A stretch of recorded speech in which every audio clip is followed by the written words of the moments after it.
ஆகாச கருடக்கிழங்கு. இது கெட்ட சக்தியெல்லாம் போக்குன்னு சொல்லுவாங்க. இது ரொம்ப ரேராக கிடைக்கிறது. வாசக்காலில் தலைவாசக்காலில் இதை கட்டி வைப்பாங்க. இதுக்கு மண் தண்ணி எதுவுமே தேவையில்லை. பார்த்திங்கன்னா பாருங்கள், தட்டில் வைக்கும் போதே முளைச்சி வந்திருக்குது. அந்த இது காற்றுல இருக்க ஈரப்பதத்திலே இது நல்லா வளர்ந்துடும். வாசக்காலில் வைக்கிறது ரொம்ப நல்லது. நட்டும் வைக்கலாம்.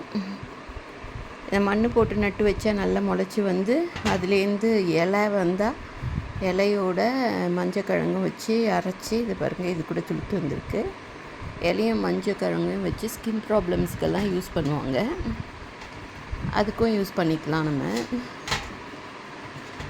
இது கிழங்கு சின்னதாக இருக்குது. இதுக்கு ஷேப்பே கிடையாது, ரொம்ப பெருசாலாம் வரும். இது சின்னதாக இருக்குன்ட்டு நான் வாங்கிட்டு வந்தது. இது சேல்ஸுக்கு இருக்குது. வேணும்னா கால் பண்ணுங்கள், இல்லை மெயில் பண்ணுங்கள். இதை சும்மா வாசக்காலில் மாட்டி விட்டால் போதும்.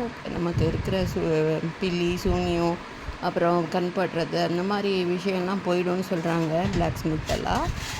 இது வேணுன்றவங்க ட்ரை பண்ணி பாருங்கள்.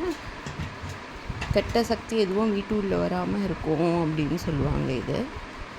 இதுக்கு மண் எதுவும் எல்லாமே இப்படி ரூமில் தான் வச்சுருக்கேன் நான். அதிலே வந்துருச்சு பாருங்கள் துளுத்து. இன்னொரு இதுலேயும் கிழங்கு வந்திருக்கு, முளைச்சி வருது. வெளியில் மாட்டினா இன்னும் இந்த சில்னஸ்க்கு நல்லா வளரும். ஷேப்லெஸ் கிழங்கு தான், ஆனால் ரொம்ப நல்லதோட.